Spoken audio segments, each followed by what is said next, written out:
Hanamkonda BRS party జిల్లా కార్యాలయంలో స్థానిక నాయకులతో కలిసి ప్రెస్ మీట్ నిర్వహించిన బీఆర్ఎస్ పార్టీ రాష్ట్ర సీనియర్ నేత మరియు మాజీ శాసనసభ్యులు పెద్ది సుదర్శన్ రెడ్డి ఈ సందర్భంగా మాట్లాడుతూ నిధులు ఆర్థిక స్థితి బాగాలేదంటూనే కాంగ్రెస్ నాయకులు కుంభకోణాలకు అవినీతికి పాల్పడుతున్నారు. అన్ని శాఖల్లో అవినీతికి పాల్పడుతూ నేడు అన్నదాతల్ని కాంగ్రెస్ మోసం చేస్తోంది. రైతు పండించిన పంటల అమ్మకాల్లోనూ అవినీతికి పాల్పడుతూ నష్టాలు కూరుకుపోయిన రైతులు. ఇది రెండో కుంభకోణం ఈ మధ్యలో. ఇక నిన్న మళ్ళొకటి జరిగింది ఇవాళ వెలుగులోకి. మొన్న ఉత్తమ్ కుమార్ రెడ్డి గారు వరంగల్కి వచ్చిండు పొంగులేటి శ్రీనివాసరెడ్డి గారితో కలిసి. గాలిలో మంత్రులు, గాలి మాటలు, చేతి వాటం, పత్తా లేకుండా పరార్. ఇది కాంగ్రెస్ విధానం, ఈ ప్రభుత్వ విధానం. మొన్న గాల్లో వచ్చిళ్ళు, చాపర్ల దిగిళ్ళు, ఏసీల రివ్యూ పెట్టుకున్నారు, అర్ధరాత్రి తెలంగాణ కడపిండ పోసిళ్ళు, పత్తా లేకుండా పారిపోయిళ్ళు. ఆ రోజు ఏం మాట్లాడిండు ఉత్తమ్ కుమార్ రెడ్డి గారు? ఇక్కడ మొత్తం ధాన్యం కొనుగోలు బ్రహ్మాండంగా జరుగుతున్నాయి, ఏ లోటు లేదు, బ్రహ్మాండంగా ఈ యాసంగి సీజన్ సంబంధించి మరి రైతుల కొనుగోలు బ్రహ్మాండంగా జరుగుతున్నాయి ధాన్యం సంబంధించి చెప్పిండ్రు. ఇవాళ ఏమైంది? మ్యాచర్ మిషన్, తేమ శాతాన్ని లెక్కించే మిషన్లు, అదేవిధంగా మరి వేయింగ్ మిషన్లు, కాంట వేసే మిషన్లు, దాంతోపాటు టార్పాలిన్ షీట్స్, దానికి సంబంధించినటువంటి మరి ఇతర గ్రేడింగ్ మిషన్లు, వీటికి సంబంధించి నిన్న తెలంగాణ ఆగ్రోస్ కార్పొరేషన్ టెండర్లు పిలిచింది. సివిల్ సప్లైస్ డిపార్ట్మెంట్ యొక్క రిక్వెస్ట్ మేరకు, రిక్వైర్మెంట్ వారు అడిగినటువంటి దానికి. తెలంగాణ ఆగ్రోస్ అంటే తెలంగాణ రాష్ట్ర వ్యవసాయ కార్పొరేషన్, అగ్రికల్చర్ కార్పొరేషన్ వారు టెండర్లు పిలిచి నిన్న. కాంగ్రెస్ పార్టీ చెందినటువంటి ఒక నాయకుడు, ఆయన అంత కాసుల వేటే, వారి పేరు యాదున్నట్టున్నది, వారు కమిషన్ లేకుండా ఏది కూడా అక్కడ టెండర్ అయ్యే పరిస్థితి లేదు. నిన్న 3 గంటలకు టెండర్ అయింది. 3 గంటలకే టెండర్ ముగించబడాలి.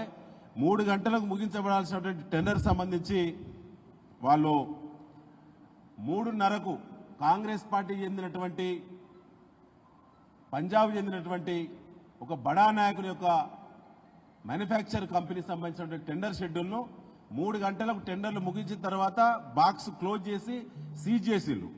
సీజ్ చేసిన తర్వాత 3:30కు ఆ షెడ్యూల్ను తీసుకొచ్చి, కాంగ్రెస్ పార్టీ నాయకుల కనసాగల మేరకు వచ్చినటువంటి షెడ్యూల్ను తీసుకొచ్చి 60 కోట్ల రూపాయల ఈ యాంత్రీకరణ సంబంధించినటువంటి రైతుల కొనుగోలుకు సపోర్టుగా ఉండేటువంటి మిషనరీ ఏదైతే ఉందో అన్ని రకాల మిషనరీ సంబంధించిన టెండర్ను, 60 కోట్ల రూపాయల టెండర్ను, అందులో 25% ఎక్సెస్ వచ్చేటువంటి విధంగా షెడ్యూల్ నిన్న దాఖలు చేసిళ్ళు.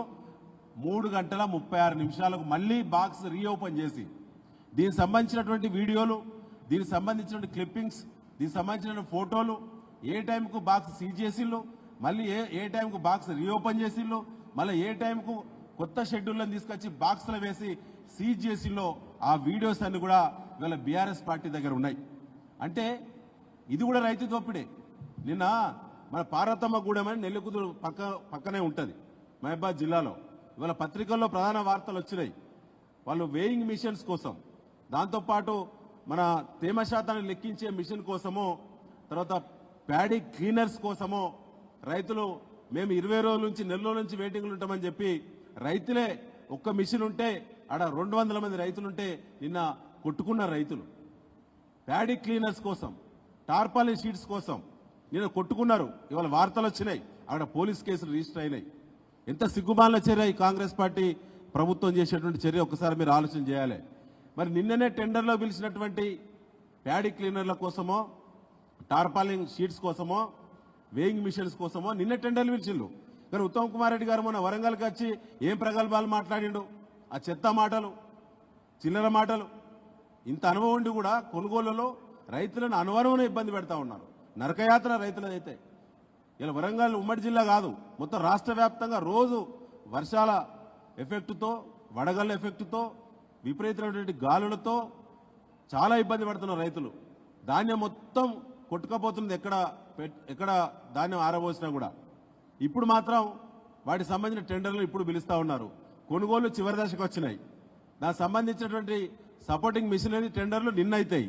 అందులో కుంభకోణం జరుగుతుంది. మళ్ళా ఆ టెండర్లు మళ్ళా వాయిదా పడతాయి. ఇదేం పాలన అంటే? ఇతర దందాలు నడుస్తలేవు ఈ రాష్ట్రంలో అని రాష్ట్రం దివాలా తీసిందని రేవంత్ రెడ్డి గారి యొక్క ప్రభుత్వంలో ఉన్నటువంటి అందరూ కూడా వాళ్ళ మంత్రుల నుంచి ఎమ్మెల్యేల దాకా రైతుల మీద పడ్డరు. రైతు పండించిన ప్రతి గింజ ప్రతి పంట కొనుగోళ్లలో కుంభకోణాలు జరుగుతున్నాయి. ఇది చరిత్రలో ఎప్పుడు రైతు దోపిడీ ఇంత నిలువు దోపిడీ ఎప్పుడు ఎన్నడూ ఇంత చిల్లరగా గతంలో ఏ ప్రభుత్వాలు గతంలో కాంగ్రెస్ ప్రభుత్వం కూడా ఉండే తెలుగుదేశం ప్రభుత్వం ఉండే ఎక్కడ కూడా ఇంత చిల్లరగా జరగలేదు. ఇవాళ ప్యాడీ ప్రొక్యూర్మెంట్ సంబంధించి ఇతర ఆంధ్రప్రదేశ్ బార్డర్ నుంచి కానీ ఛత్తీస్గఢ్ బార్డర్ నుంచి కానీ మహారాష్ట్ర గుజరాత్ బార్డర్ నుంచి కానీ ఇక్కడ ఎంఎస్పి పోగా 500 రూపాయల బోనస్ ఇస్తామని చెప్పి మాటలు మాట్లాడారు. ఇప్పటివరకు పైసా బోనస్ ఇవ్వలేదు రైతులకు. ఈ సీజన్లో 536 కోట్ల బోనస్ ఇవ్వాలి అసెస్మెంట్ రిపోర్టును అనుసరిస్తే. పైసా ఇవ్వలేదు కానీ ప్రగల్భాలు ఎక్కువ. ఈ మధ్యలో పెట్టుబడిదారులు పోయి అటు పక్కన పోతే రేటు తక్కువ, బార్డర్ దాటితే రేటు తక్కువ. ఆ ధాన్యాన్ని తెచ్చి కూడా బ్రోకర్లు ఇవాళ ఇక్కడ బోనస్ మరి దృష్టిలో పెట్టుకొని ఇక్కడ కాంటాలు పెట్టుకునే పరిస్థితి జరుగుతూ ఉన్నది. లారీలు దొరుకుతూ ఉన్నాయి. దానివల్ల తెలంగాణలో నిజమైనటువంటి రైతులకు అన్యాయం జరుగుతూ ఉన్నది. ఈ రకంగా ఎక్కడ అవకాశం వదిలిపెట్టకుండా కాంగ్రెస్ పార్టీ ప్రత్యక్షంగా అధికార పార్టీ ప్రతి ఎమ్మెల్యే ఇన్వాల్వ్ అవుతున్నాడు రైతులకు సంబంధించిన పంటల కొనుగోళ్ల స్కామ్లలో. ఇది బీఆర్ఎస్ పార్టీ ఆరోపణ చేస్తలేదు, సత్యం నిజం. ఒక్కడు కూడా మాట్లాడుతున్నాడు. ఇలా సీసీఐ కొనుగోలులో వరంగల్ కేంద్రంగా హైదరాబాద్ కేంద్రంగా 3,000 కోట్ల రూపాయల దోపిడీ జరిగింది. మరి వరంగల్ అటువంటి ఎమ్మెల్యేలు కడియం శ్రీహరి గారు ఉన్నారు, చాలా అనుభవం ఉన్నది. ఎందుకో సమీక్ష చేయలేదు సీసీఐ ధరలపైన, రైతుల దుస్థితిపైన.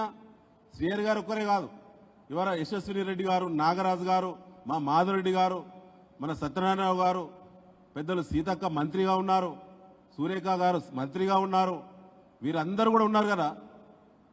మరి వీళ్ళందరూ ఎడ్కోటర్ ఎమ్మెల్యే అంటే ఆయనకు నెత్తి కత్తి తెలియదు, నాగలు తెలియదు, వలపడ దాపడ తెలియదు కాబట్టి ఆయనది లేదు. మిగతా వాళ్ళు ఎందుకు ప్రకాష్ రెడ్డి గారు బాగా అనుభవం ఎమ్మెల్యే గారు ఎందుకు మీ ఇన్వాల్వ్మెంట్ లేకుంటే పత్తి కుంభకోణంలో సివిల్ సప్లై టెండర్ల కుంభకోణంలో మీ ఇన్వాల్వ్మెంట్ లేకుంటే మీరెందుకు స్పందిస్తలేరు? మీ నియోజకవర్గంలో మీకు ఓట్లు వేసినటువంటి రైతుల నిలువు దోపిడీ మీ ప్రభుత్వం చేస్తుంది కదా, మీరెందుకు స్పందిస్తలేరు? ఎన్నిసార్లు ఆరోపణ చేసినా కూడా అంటే మీ హస్తం ఉన్నది. మిమ్మల్ని నమ్మి ఓట్లు వేసినటువంటి రైతుల చెమట చుక్కను టెండర్ల రూపంలో ఎంఎస్పి ఆపరేషన్స్ రూపంలో అవకాశం దొరికిన ప్రతిసారి దోపిడీ చేస్తూ ఉన్నారు.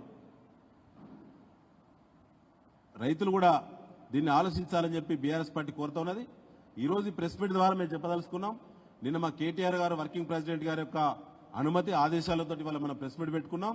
రాష్ట్ర వ్యాప్తంగా సీసీఐ పత్తి కొనుగోళ్లలో జరిగినటువంటి అవినీతి 3,000 కోట్ల రూపాయలు ఏవైతే పెట్టుబడిదారుల చేతిలో ఖాతాల్లో జమైనాయో ఆ డబ్బులన్నీ తిరిగి ఎంఎస్పి నియమ నిబంధనలను అనుసరించి తిరిగి క్రాప్ బుకింగ్ పోర్టల్ను బేస్ చేసుకొని వ్యవసాయ శాఖ నిర్ధారించినటువంటి రైతుల ఖాతాల్లోకి తిరిగి రావాలని వచ్చేంత వరకు బీఆర్ఎస్ పార్టీ తెలంగాణ పత్తి రైతులకు తెలంగాణ రైతాంగానికి రక్షణ కవచంగా నిలబడుతుందని చెప్పి ఆందోళనలు వివిధ పద్ధతుల్లో వివిధ రూపాల్లో బీఆర్ఎస్ పార్టీ రైతులకు మద్దతుగా చేస్తామని చెప్పి అది వరంగల్ కేంద్రంగానే దాన్ని ప్రారంభిస్తామని చెప్పి వచ్చే వారం రోజుల్లో హైదరాబాద్లోని regional manager office cotton corporation of India office ముట్టడి, ఆ తర్వాత వరంగల్లో ఉన్నటువంటి జనరల్ మేనేజర్ ఆఫీస్ ముట్టడి, ఆదిలాబాద్లో ఉన్నటువంటి జనరల్ మేనేజర్ ఆఫీస్ ముట్టడి, మహబూబ్నగర్ ఉన్నటువంటి జనరల్ మేనేజర్ ఆఫీస్ ముట్టడి, ఈ ముట్టడి కార్యక్రమాలు రైతులకు మద్దతుగా ఉంటాయని చెప్పి మీ ద్వారా తెలియజేస్తూ ముగిస్తున్నాను. Thank you.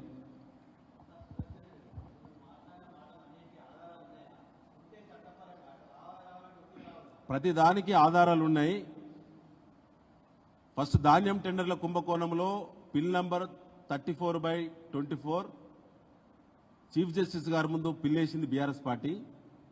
అది నిలబడింది, సరైన ఇన్పుట్స్ ఉన్నాయి. 762 బ్యాంకు ఖాతాల ట్రాన్సాక్షన్స్, 1110 కోట్ల రూపాయలు టెండర్ అగ్రిమెంట్ కంటే టెండర్దారులు మిల్లర్ల దగ్గర ఎక్కువ డబ్బులు వసూలు చేసి దాన్ని కాంగ్రెస్ పార్టీ పెద్దలకు ఇచ్చినటువంటి అకౌంట్ నంబర్స్తో కూడినటువంటి వివరాలను కూడా కోర్టులో పెట్టినాము. గౌరవ కోర్టు వారు స్పందించి ప్రభుత్వానికి నోటీసులు జారీ చేసిళ్ళు కౌంటర్ దాఖలు చేయని చెప్పి 14 నెలల నుంచి 14 సార్లు వాయిదాలు అడిగిన కాంగ్రెస్ పార్టీ ప్రభుత్వం తప్ప కౌంటర్ దాఖలు చేసే పరిస్థితి కాంగ్రెస్కు లేదు, ధైర్యం లేదు. నంబర్ 1. ఇలా పత్తి సంబంధించినటువంటి కుంభకోణంలో కూడా కాటన్ కార్పొరేషన్ ఆఫ్ ఇండియా చాలా స్పష్టంగా చెప్పింది. 25 లక్షల మంది రైతులు పంటేషన్లను వ్యవసాయ శాఖ ప్రకటించింది. కాటన్ కార్పొరేషన్ ఆఫ్ ఇండియా వాళ్ళు కొన్నటువంటి పత్తి ఉత్పత్తిలో 80%, ఉత్పత్తి 49 లక్షల బేళ్లు అయితే సీసీఐ కొన్నది 41 లక్షల బేళ్లు, అంటే 80%. రైతులు వ్యవసాయ శాఖ ప్రకటించింది 25 లక్షల మంది రైతులైతే సీసీఐకి పత్తిని అమ్మినటువంటి రైతుల వివరాలు సీసీఐ ఆన్లైన్ పోర్టల్లో పెట్టింది 6,30,000 మంది మాత్రమే. అంటే 20% మంది పత్తి వేసిన రైతులు 80% ఉత్పత్తిని ఎట్లా అమ్మిండ్లు? 2 ఎకరాలు 3 ఎకరాలు అన్నటువంటి రైతుల వివరాలు అవి సరిగ్గానే ఉన్నాయి. కానీ భూమి లేని వాళ్ళ పేరు మీద 20 ఎకరాలు 30 ఎకరాలు 50 ఎకరాలు సర్టిఫై చేసినటువంటి టీఆర్ నంబర్ల రూపంలో, టెంపరీ రిజిస్ట్రేషన్స్ రూపంలో సర్టిఫై చేసింది తెలంగాణ ప్రభుత్వం. పెట్టుబడిదారులకు, అదేవిధంగా మధ్యవర్తులకి, బ్రోకర్లకి వాళ్ళను టీఆర్ నంబర్ల పేరు మీద పెట్టుబడిదారులను రైతు వేషం వేసిందే కాంగ్రెస్ పార్టీ ప్రభుత్వం. ఆ సర్టిఫికెట్ వచ్చింది కాబట్టి సీసీఐకి వాళ్ళు నేరుగా అమ్ముకునేటువంటి వెసులుబాటు వచ్చింది. ఏ ఫార్మర్ కూడా ఈ రాష్ట్రంలో 100 క్వింటాళ్లకు పత్తి మించి పండించినట్టు చాలా గొప్పోడు. కానీ ఇవాళ 55,000 టీఆర్ నంబర్లు అంటున్నాం. 55,000 టీఆర్ నంబర్లు ఇష్యూ అయితే ఈ రాష్ట్రంలో 139 వ్యవసాయ మార్కెట్ల ద్వారా అందులో దాదాపు 12,000 టీఆర్ నంబర్లు ఎబో 100 క్వింటాల్స్ అమ్మిళ్ళండి సీసీఐకి. అంటే 200, 300, 500, 1000 క్వింటాలు పండించిన రైతులు ఉంటారు. చూద్దాం ఎక్కడ ఉంటారో కాంగ్రెస్ పార్టీ మంత్రులు చెప్పాలి, ఎమ్మెల్యేలు చెప్పాలి. మీ నియోజకవర్గాలుంటే వారిని అభినందనలు, నిజంగా రైతులైతే వారికి సన్మానం చేయాలి మీరు. ఇదే స్కామ్. దీన్ని మా ఆరోపణ ఏంటంటే కాంగ్రెస్ ఎందుకు బాధ్యత వహించాలంటే కాంగ్రెస్ ప్రభుత్వమే బ్రోకర్లను, పెట్టుబడిదారులను రైతులని చెప్పి సర్టిఫై చేసినవు. నువ్వు ఇచ్చిన టీఆర్ నంబర్ల రూపంలోనే కుంభకోణం జరిగింది. ప్రతి టీఆర్ నంబర్ పేపర్ వెనుక డబ్బుల మతలబు ఉన్నది. ఇప్పుడు తెలిసిపోతుంది కదా మనకు. 80% ఉత్పత్తి అయిన పంటను 20% మంది రైతులు మాత్రమే ఎట్లా మిల్లు. దీనికి బాధ్యులు ఎవరు? Thank you.